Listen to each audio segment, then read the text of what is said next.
This is Gerardo Del Real with Resource Stock Digest. Joining me today is the VP of Marketing and Corporate Development for Energy Fuels Resources, Mr. Curtis Moore. Curtis, how are you? Did you get some rest? Yeah, didn't get a lot of sleep last night. Interesting times for sure, but doing well, doing well. Thanks for having me on, Gerardo. Absolutely. No, thank you for coming on. And you know what? Congratulations are in order. Frankly, you've had a lot of news this past week, but the most recent piece of news relates to the very first REE concentrate, and that's, of course, rare earth elements produced from monazite sands in over 20 years in North America. That's a significant milestone for the company, and one that I have to believe is going to open a lot of profitable doors for the company and its shareholders. So congratulations on that front. You care to opine a bit?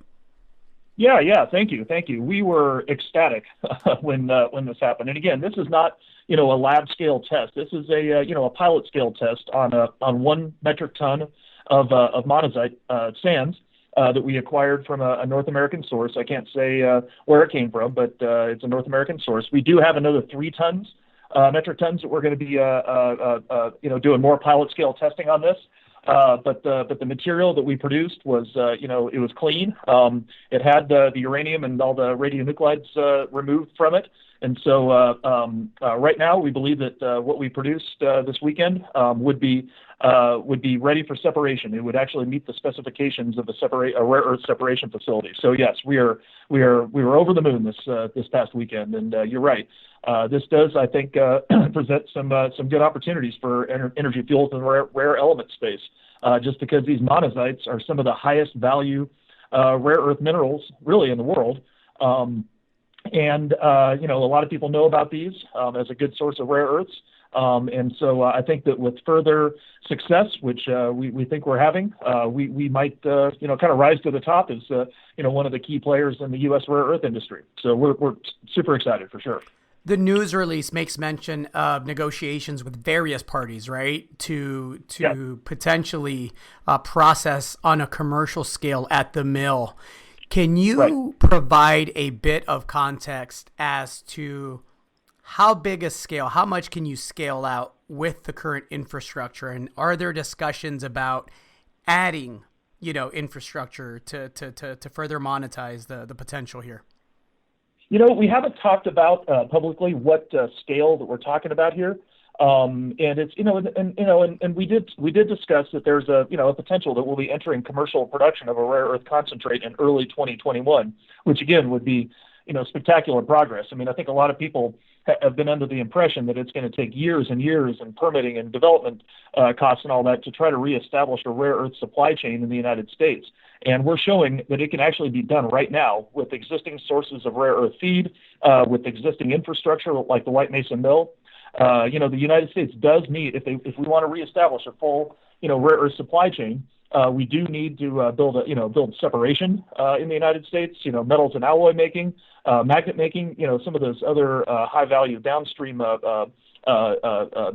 services. But we're showing that, right now, here today, we have, maybe a third to half of our rare earth supply chain actually in place in the United States. So again, we'll have some more news and announcements on the parties that we're talking to about securing both feed and also possibly purchasing the rare earth concentrate. Can't say anything about it right now, but hopefully we'll have some news on that in the next couple of months. Fair enough. The elephant in the room, of course, is the election. The reason you and I didn't get too much rest last night or this morning. But look, the bottom line for Energy Fuels and shareholders is there is bipartisan support for establishing an independent critical metals supply chain that is independent, of course, of China. And so whether Mr. Biden or Mr. Trump is declared the winner, and whenever that happens, is there a perception throughout the company that there is bipartisan support and a clear path forward, not just with the rare earth processing side, but the uranium side, which is, of course, the cornerstone of the company, right? Yeah, for sure. I mean, first and foremost, I want people to be clear, we're always going to be a uranium miner. That's always going to be our core business. And so don't we don't want anybody to think that, we're shifting from being a uranium miner to a rare earth producer. That's not the case at all. But we are always going to look at complementary businesses to our uranium business. And a lot of these rare earth feeds contain uranium, and we're going to recover the uranium and sell that into the nuclear fuel cycle. So yeah, but getting back to your question about the politics, yes, there's definitely bipartisan support for critical minerals. On the uranium side, we are still working on that uranium reserve, and there are efforts underway right now to get bipartisan support for funding that uranium reserve. I think all parties agree that we want to be able to source more of our uranium from the United States. So, and there is bipartisan support for that. I wouldn't say there's overwhelming Democrat support for it, but there are certainly a lot of Democrats that want to see that. But then when you talk about rare earths, I think that's when the bipartisan support really widens, because rare earths, and I'm sure you and your listeners and your readers know all about rare earths. I mean, God, they're in a whole host of technologies, right? From computers to cell phones to electric vehicles to renewable energy, generation and all that. But also there's rare earths used in military applications and defense applications, which we definitely need, and we need to make sure that we're not, dependent on places like China for that. And so we do think that, especially on the rare earth side, there's considerable bipartisan support for that. So if Mr. Biden does win, I think that this rare earth, potential will continue to grow for us, and in addition to the uranium reserve. So yes, we're working hard on trying to get real government support for these things, and we've actually had calls with the U.S. Department of Energy on all this. They're really excited about what we're doing at the White Mesa Mill. So we'll see where it goes. Hopefully, we'll have more to say in the next few months. Let's talk balance sheet. The company is debt-free for the first time since 2012. That's a big deal as well.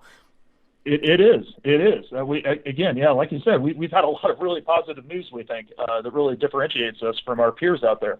And if you look at other uranium mining companies out there, most of them are kind of racking up a lot of debt right now. It may not be due, this year or next year, but eventually you have to pay the piper on that debt. And I think that the rationale for incurring debt under the terms that you have to take if you're a non-cash flowing company, which basically every uranium miner, public uranium miner except Cameco is, not cash flowing in North America for sure. But if the markets don't recover like you think they will or you hope they will, you got to pay that piper, and it can be really destructive to shareholder value. And so we made the decision as a company that we're not going to incur any more debt until we're cash flow positive, until we have the ability to service that debt. So I think that really differentiates us from a lot of our peers out there. Won't name names, but and it just really de-risks Energy Fuels, I think, on that front for sure. Well, there's not a lot of names to name because it's a relatively small sector, right? When we talk about the quality visible uranium company, especially if we limit them to the United States. Right. Yes, or North America. For sure. Or North America. You got it. Let's pivot really quick. And I can't let you go without getting your take on the uranium sector. Some of the smartest money in the business has been very wrong about the uranium bull market. I keep joking that it's a coiled spring, but it's a rusty coiled spring at this point, but a coiled spring nonetheless, right? What's your take? You have discussions, I know, with, everyone in the space who matters. What are you seeing? What are you hearing? Do you anticipate that 2021 is finally the year that we break out? Well, I hope so. I think so. Now, I've been saying that for a few years for sure. And it's, and again, 2020 has been a funny year. I don't need to tell you and your listeners that, but it has had an impact on the uranium markets, right? We did see significant supply disruptions. It removed, I think TradeTech said it removed about 15 million pounds of supply, in 2020, which is significant when you're talking about a market that has demand in the 180, 190 million pounds per year range. You remove 15 million pounds, that's significant, and that's why we saw the price jump earlier this year. But it's there's potential for more COVID shutdowns. So we could see some more supply disruption, but it also had an impact on fuel buying. And so, like for instance, you've seen a little bit less long-term contracting, right, more reliance on a spot market. Right. You've got producers like Cameco and and some of the financials out there that are buying uranium and taking it off the market. I mean, the spot market is, it's not really particularly indicative of what the real market is. And you see, it's often a vehicle for traders to kind of churn, the same pounds around and that sort of thing. But at the end of the day, these reactors are consuming uranium. At the end of the day, supply is not coming anywhere close to meeting demand. I think I was looking at the numbers this morning, but in 2020 alone, primary supply is going to fall short of demand by 69 million pounds, according to TradeTech. That's a lot. That's like a third of the total market out there. And that means that inventories are getting swallowed up. We have some secondary supplies out there, but they're shrinking. You have mines that are shutting down. Even just in January of next year, you have the Ranger mine in Australia is shutting down. That's going to remove a big chunk of uranium from the market. Olympic Dam is not expanding. Cigar Lake came back online, but McArthur River isn't back online. It's just these these supply shortfalls and the risks are just growing and growing and growing. And so the rusty spring just keeps getting more and more and more coiled. But at some point, it's gonna spring free and it's gonna be loose. I mean, I was listening to the Cameco conference call this morning, and they say that things look like they're setting up like they did in 2006, 2007. I mean. I don't, I won't necessarily opine on that, but I think that's a very reasonable thing to consider. So, we continue to be very excited about the uranium market. We don't know when it'll happen, but it has to happen at some point. We need new supply. Well, and we need higher prices for that supply to come online. Absolutely. And we know when it happens, the payoff is always worth the wait, right? Whether you've been waiting for 2 years or 5 years for this bull market to kick off, we know that when it goes violently. And, I think the velocity of it this time around is going to be something to behold. And we'll all forget how miserable it was the past couple of years. Yep, exactly. Well, and in the meantime, Energy Fuels, we have some of the best optionality out there on uranium and a proven track record of production. More facilities, more capacity, more resources than any other U.S. miner out there. But we also have these other things that are out there, like rare earths, like vanadium, like land cleanup, like alternate feeds that also provide nice upside for us. So we think that we're very, very differentiated from our peers out there. On that note, where our CEO often likens it to having fishing poles in the ocean. You're trying to catch a fish. If you're, most uranium miners out there, uranium companies, you got one fishing pole out there. You're trying to catch a fish. But if you're Energy Fuels, you've got 4 or 5 or 6 fishing poles out there. Better chance to catch a nice big fish. So we'll see what happens. To that end, Curtis, with the balance sheet being as strong as it is now and the multiple doors that are opening as far as profitable operations and potential expansion, is there a discussion internally about potential M&A? I mean, you mentioned a lot of the quality names in the space are having to take on more debt to survive, and you are the polar opposite of that. Is there the potential for M&A if it makes sense? Well, it always, we're always going to look at it if it makes sense. I wouldn't say that we're actively looking at that right now. In fact, we're actually looking to sell some of our assets right now. You and your listeners may have seen if you looked at our presentation and that sort of thing. We haven't made a big deal out of it, but we're looking to sell some of our conventional assets. They're very, very good assets. And actually, whoever buys these assets, you need to take a look at whoever that is, because not only are they getting conventional mines that are fully permitted, they're fully developed, or mostly developed, but we're also likely to give them a milling agreement at the White Mesa Mill.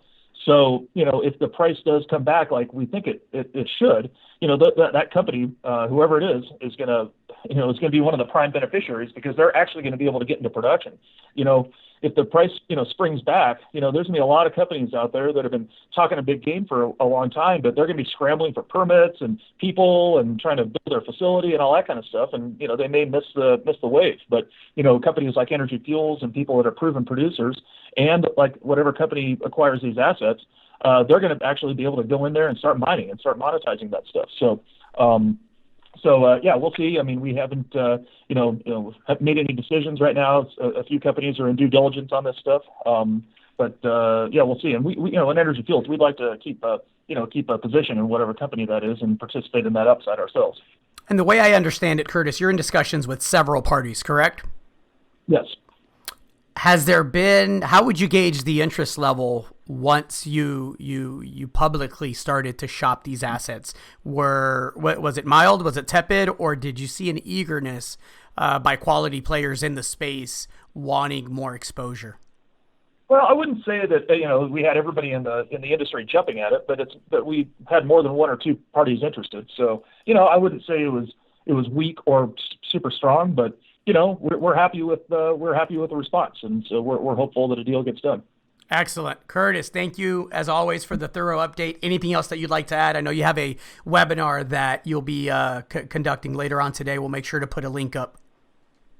Yes. Yeah. Good. Yeah. Definitely have your get people on the webinar. You'll hear from our CEO and talk about some of the things that I talked about on our call today, plus a lot more. Fantastic. Thanks again, Curtis. Appreciate it. You're welcome, Gerardo. Talk to you later. Bye now.